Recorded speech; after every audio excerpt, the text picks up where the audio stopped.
Hello and greetings once again, my dear friends and my spiritual tribe. Today, as you know, this would be an extension of the earlier episode that we had on the New Earth session. At the same time, we would be also shedding light on new terminologies, understanding them a little bit more deeply. And this subject is going to be just mind boggling, and that is nothing but something to do with your own mind. That is mindfulness, compassion, and self love. Today, we have guest Ms. Asta Goel once again to elaborate and to continue further to what we have left in the earlier episode, only to act as an extension to the realities that we were discussing in the earlier episodes. I welcome you, ma'am, once again. And how are you doing today? I'm feeling fantastic, Rishi. Thank you so much. I had an amazing conversation with you in the last episode. Thank you so Thank much, you so ma'am. It much. is our pleasure. It is the pleasure of the whole audience that they're getting to listen to something that they have probably resonated all this while, but had no one to validate what they're going through. I once again welcome you. And are you ready for your sessions, for the next questions? Absolutely. Why not? Thank you so much. Ma'am, imagine a layman, and how would you like to explain to a layman or a person who has no background of spirituality the term or the phenomena of mindfulness? With these great times of transformation, a new way of life that has been lost, that needs to be adapted now. True. Since our cosmic bodies are evolving and getting into transformation, we as humans, we cannot run and hide and stay in the old systems and programming of our minds. Here I want to bring the inherent ancient wisdom of mindfulness, Right. especially, which is encoded in our DNA structures. This wisdom is available to all of us. It's just that this is the right time that we unlock it. It is the right time that we make a software upgrade. Oh, It is a powerful life software. a technology probably. Yeah. How we use other softwares, to True. upgrade our technological systems. Right. Why don't we ever try to upgrade our own human systems? I get this. Very beautifully put. Yeah. So this is actually a technology which is beautifully been gifted by the creator source in our DNA, which is not difficult to imbibe and to adapt with the change of the times. So I want to tell you, mindfulness may sound like a very fancy term or a very buzzword, which people probably have been hearing it quite a lot. Right. But mindfulness is about you. It's about you knowing yourself. It's the inner education of your soul.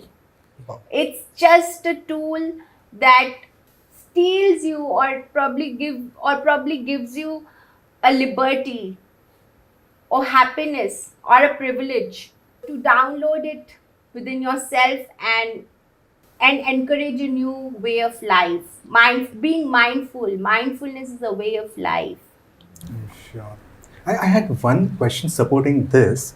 How does the role of compassion, plays a significant role in mindfulness practices? Can you elaborate on this a little? See, what do you think that what compassion is? Love being the core of all emotions. Right. Compassion is just an extension of it. An unconditional Yeah. love. Yeah. So you cannot be mindful if you don't know how to learn to love yourself. So compassion. Then comes self-compassion. It's time that we unlearn the old, what we've been taught so far. Don't you think that we have been taught that how to be loving and kind towards others? Have we ever been taught then how to be loving and kind towards us first? this is where I'm indicating the change as well, and it is very well, people are becoming aware of these things now. The thing is that you cannot pour from an empty cup. True. We are not here to suppress our true nature. While I said that our true nature is pure love, it's pure joy, it's health, it's abundance. So, being compassionate to ourselves, being kind to ourselves, being loving to ourselves, first, I will say it is the greatest service to the humanity and to the divine. And it is a journey. You cannot just do it something in a day. It is a journey. Mindfulness is a way to know your own emotions, your own thoughts, your own feelings, your body sensations. It is an education where you can learn the relationship among all these aspects of ourselves. It is an education where there is no judgment. There is just being. It is very natural to humans that they somehow unconsciously love to criticize themselves, isn't it? Very the true. inner critic. Very true. Once they adapt to this energy, they become critical to others and their environment around them. See. That is where they get disconnected from love. You know that. Yes. That is where all the problems start coming in. Also, mindfulness, it is the beginning of all wisdom. It goes beyond your intellect. It is the wisdom. It is the higher intelligence. If you practice it for long, it shows you your true power. It shows you that how powerful you are, that you can feel the present moment. Like, the audience that this video is reaching out to, I just want to ask them also that while watching this video also, I want them to reflect and be aware of a certain thing, that is your mind really present here? Is your mind really present in for the video, or is your mind is wandering with multiple things in their mind? So we all have a monkey in our mind, True. and it is the nature of the mind. Like Correct. the nature of the heart is beating, the nature of the mind is to wander.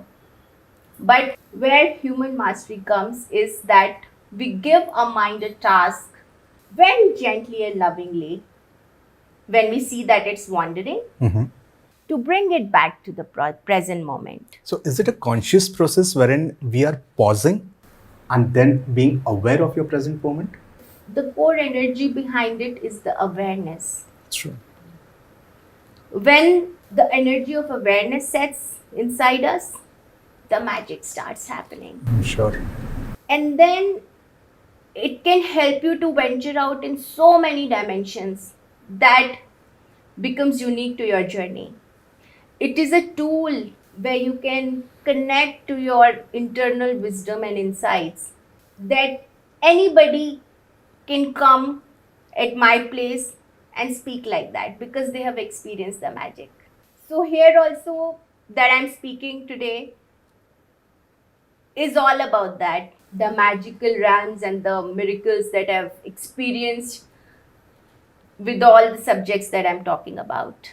What I've realized in this journey is that it needs to be shared, because we are all interconnected and we all possess one unity consciousness with different journeys to evolve. Also, I would like to add, Rishi, self-compassion. It empowers you in such a way that you don't like to think ever that you don't love yourself enough. It just has the potential to eradicate the lower frequencies of thoughts and emotions, like lack or stress, anxiety, depression. It just gives you so much of resilience. Mindfulness can prepare you It can help you navigate through all difficult situations of your life. Because see, when a baby is born, we are all very happy to see the baby that is born. But then, don't you think that soul has its own journey True. with various seasons and colors that it would face? I'm sure. So, who is preparing that? Who is teaching that soul कि बेटा जब जिंदगी में कुछ मुश्किलें आ जाएं तो खुद को कैसे नहीं खोना? सबसे बड़ा सफरिंग का कॉज भी ये है दैट कोई भी ट्रॉमा या स्ट्रेस आता है लाइफ में, the first thing that the soul gets disconnected, the human gets disconnected from love, from the source. Okay. And then all the ugly things start happening.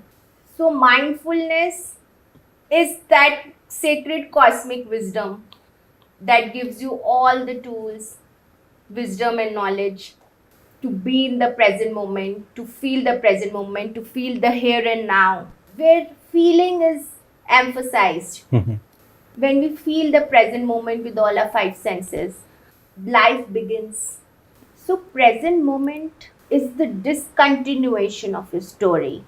The story of your past, the story of your future. The natural tendency of a human mind is that it either likes to, think about the past and keep victimizing oneself over it, or just keep thinking, or either the mind just ventures into the uncertainties and worries of the future. And trust me, if we become aware of this, that how betraying and damaging it is to our human system and consciousness, then that's the point when you will arrive at love, your own true nature. That's the beginning of realizing love for yourself. That moment itself, when you become aware of it. So the holiness and the sacredness of the concept of the here and now, of the present moment, is that it becomes equivalent to the creation power or energies of the source, where you can create your future, when you can create your dreams, where you can manifest something for your future. Is happiness for me today is the enlightenment, the unleashing the wheels which were there in front of your eyes, being cut through and able to see through it. Something that any spiritual seeker, a yogi, or anyone is thirsty for, basically hungry for. And that is exactly what I'm getting to hear from you today. Anything more yet that you would like to share? Yes, so I just want to add up to it that I was very much in the darkness of the things that I am trying to lift the veil from. I think most of my life I have suffered so much. I now realize that there was nothing else my mind used to be so noisy.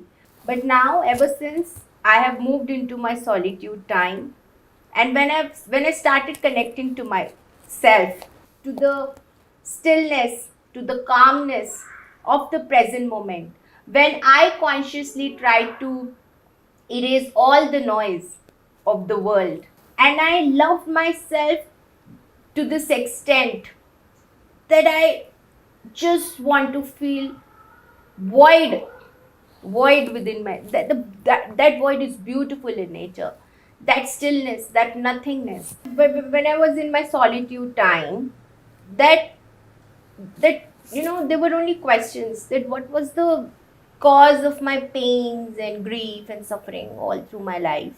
And I realized that all my life I think I have lived in the past, feeling victimized कि उसने ऐसा किया, ऐसा हो गया, ऐसा हो गया, ऐसा था.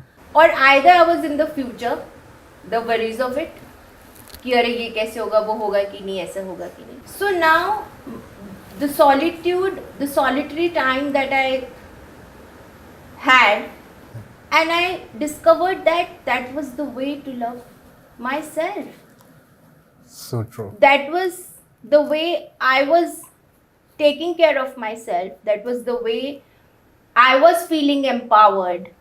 That was the way I was bringing some profound peace, sense of profound peace into my inner environment. And I realized that present moment was the moment of absolute bliss, was the moment of absolute love, was the moment of absolute purity, was the moment of absolute creation. And that's when you feel that you've discovered that space, that sacred space. That is the time when you start loving the world as well. When that is the time when you feel that you want to be kind and compassionate towards others. Wow. This was such a deep insight on mindfulness, ma'am. Trust me, this is only bringing me more closer to this subject and wanting to pursue more deeply into this particular domain. I'm sure this is going to help a lot of our audience today. Moving further, there was this concept or this phenomenon called love and reprogramming love in your book. And that was something very, something made me very curious to ask you in person, what exactly do you understand by this phenomenon called love in first place? And what is it to do with reprogramming love? So this is something taking me to a lot of curious, my mind is just pondering like, what will be coming from you? First of all, Rishi, love can never be a concept. I'm sure. It is everybody's life force, energy, and love is the creator, love is the creation. A person can only meet you as deeply as they've met themselves. A person can only love you as deeply as they've loved themselves. 100%. But in a society, we have been taught that love is scarce. It is rare. But this is all false. I'm sure. This is untrue. When a person feel a little bit love outside or in another person, that person tries to hold on to it. The person tries to start feeling insecure about it. That what happens if it goes away, or what happens if it vanishes, something like that. So a person tries to put shackles on it. We have to learn that all the love that is needed is within us all. Seeking love outside is not unconditional love. It is a self-serving love. Right. It is the love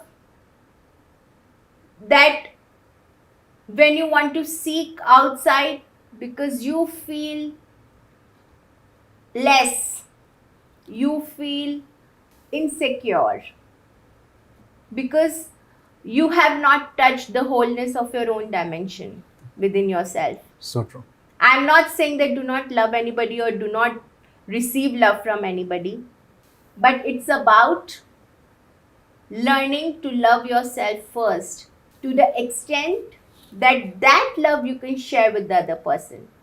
When you start to learn yourself unconditionally, then you receive love unconditionally. I'm sure. That is how the law of the universe works around it. It is no form. We have to unlearn what we have been taught so far around love.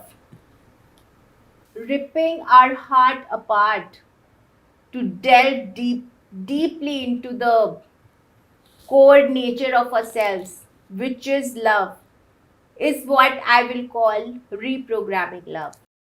The first step towards loving yourself, I will say, is to learn how to heal your wounds, your hurt. It is that time when you sit with yourself and go inside yourself so deeply that the places which have not been touched before and they are demanding love from you, That is the first step towards learning yourself. I guarantee you that when you become aware of this healing yourself, it's not easy. It is difficult, I'm saying. You will unlock and your whole world will open in such a beautiful way that you will touch and feel love inside of you in such a way that you will start exploring a dimension or a higher reality which you've never known before. So can we also consider this as a universal portal for uplifting one's consciousness and dimensions too? Absolutely. See, everybody faces traumas and everybody everyone has had losses in life and whatnot. But the problem is that we bury them at some place within us. We suppress. Because the society, the society has kind of taught us that it's not okay to be vulnerable. It's not okay to feel. I'm sure. People have forgotten how to feel. And express too? Absolutely. And expressing oneself is not taken as, something because people just react to it. They dismiss it. So self-love is the first love that you deserve, that you should be aware of, that you should unconditionally give to yourself. Heal your wounds, heal yourself, and then you will explore the true nature of yourself. That is love. I'm sure this is just like another superpower given or gifted to the mankind by the universe. Undoubtedly, yes. And probably something that the human being has forgotten to unpack it and explore it for himself in the fear of judgment, probably, or in the fear of, or not fear, but probably in the state of ignorance. He has left out to unlock the potentials that universe has gifted him. Absolutely. This is the unlocked potential. And once you start unlocking your potential, then you will know that how powerful each and every human being is. I'm just worried positively, if at all a person realizes what true, genuine, unconditional love is all about, I guess the term problem and challenges might just diminish. Absolutely. Absolutely. You know what? Love is smooth. Love is joy. Love is everything. Love is everywhere. It has no bounds. It transcends all limitations. It gives you that wisdom. It gives you your true nature. It gives you your true meaning of existence. So I insist everybody to please allow yourself a space or time where you can learn to sit with yourselves, dig deeper into yourselves, see where I need healing, see where I can love myself, see where I can give compassion and kindness to myself, see how I can grieve over my past wounds. So grieving, crying, you can be ugly, it doesn't matter, but that's the courageous act of self-love. That's the courageous act of love. That is your purity, that is your authenticity. So love is not about finding it. Love is about finding it within yourselves. Yes, sure. It's about being. Right. And when you become love, then your perspective gets changed entirely. You perceive the world with another lens. I've seen people who have this practice of self-love being very glowing enough, very radiant enough. Like I've seen anyone walking into a room full of darkness, ignorance, you'll find everyone turning around and looking at this person. Ye kaun aa gaya? Who is this person? Because that light is so outshining. Yes. It's so radiating that it does encapsulates and it takes your attention. But I'm sure the audience is enjoying and trying to, uplift their own consciousness by listening to such podcasts, by validating their own understandings about these phenomena, because, no one really expresses and discusses something like this so openly. I'm sure you all have enjoyed today's episode, and there are more such concepts and phenomena that we are going to discuss and deliberate more upon. But in the next episodes, stay tuned. Signing off for today, this is Rishi Bharadwaj. Thank you.